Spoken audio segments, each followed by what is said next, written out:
Professor George Albert Omore Magoha. I was born some 52 years ago in Kisumu East, the current hospital at Kisumu East, and went to primary school in Game and Nairobi.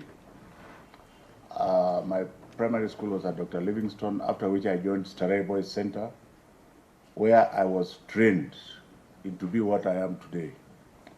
After Starehe Boys Center, I went to Strathmore College, and from Strathmore College, I was taken then by the government through a scholarship to the University of Lagos, originally University of Zambia, but there were issues there, so I went to University of Lagos, where I trained as a physician, and continued from there to train as a surgeon and urologist.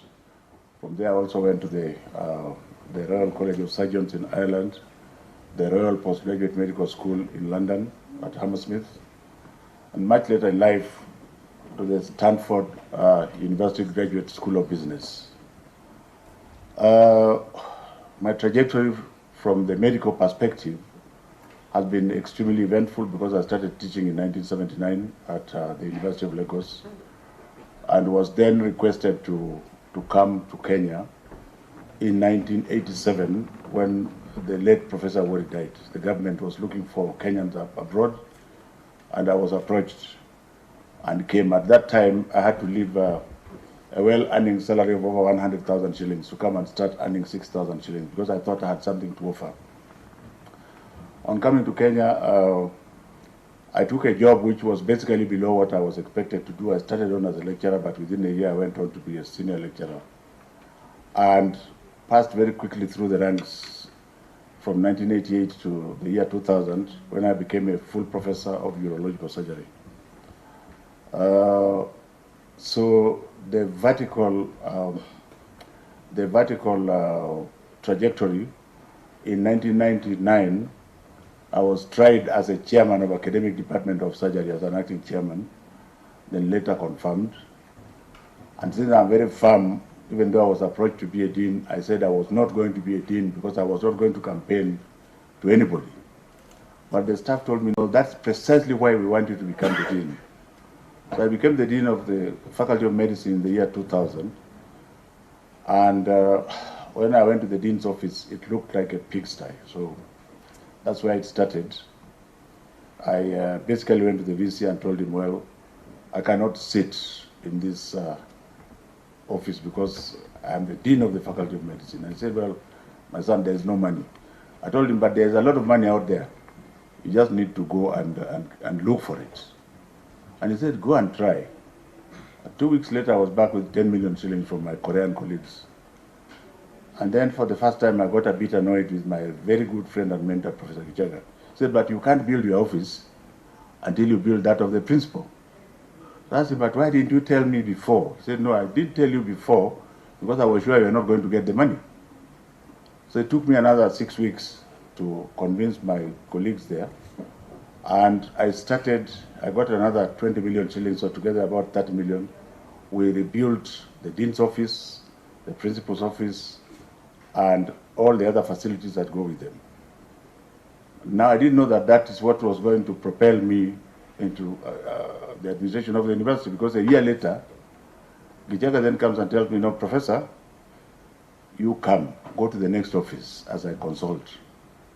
I passed senior deans who had been there before, and I was principal of the college for 1 year again, before I was told, now come to the main campus, where I was appointed Deputy Vice Chancellor in charge of Administration and Finance in the year 2002. And for those of you who are in Nairobi then, I asked the permission of the Vice Chancellor and transformed the parking space and everything else there. And at that time, I was being told, why are you beautifying the outside?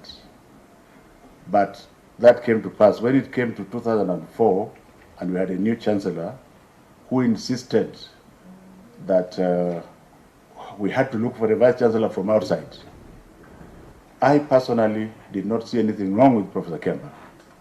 So I told Professor Kemba, I don't think I was going to apply, because as a loyal servant, as I was trained at Starehe Boys Center, you get satisfied with what you have. Kemba told me, no, but Professor, you should also just apply. You never know. So there was an international advert through the international press, and we were shortlisted, and I was the first public vice chancellor to be appointed through a competitive process. And I was given then performance targets by Joseph Barage Wanjui, with whom I didn't work very well at the beginning. But when I understood what he was after, and we started working together, the university went to heaven where I left it. Because he then brought the private sector influence in our public universities. I was a man of the cloth, but he brought the business concept. In fact, I now regret he had told me to go to Stanford to study business much earlier. And I said, no, I'm a professor. What do you think I'm going to learn there? But eventually, when I went to the University of Stanford and came back, the result is that tower, the University of Nairobi towers that you see there. We did not get money from the bank, and the government did not loan us. It was just pure, prudent financial management. And it was done through a process where at one time we were working 24 hours. At Starehe Boys Center, Mr. Speaker, sir, I was trained never to trust anybody. But that even when you delegate, you never delegate completely. Because if you delegate completely, then you lose control. So even as a team leader, well, Honorable Sankok is nodding because he knows we have a history with him. So I dare say that I have looked like I succeeded where I'm going, but even when you give me a report and say, well, this is what I have done, I will tell you thank you very much. Before I sign it, I will go back and check. So there's a long list of what I have done. I don't want to go through them. When I took over as Vice Chancellor, the university had many stalled projects. They were completed. Perhaps the most important thing I did for Kenya was when I went to Canada to negotiate, to compete for money. It wasn't a loan. We were competing for money with Canadian syndicates of universities and health institutions. And I won, the team that I led won 241 million Canadian dollars.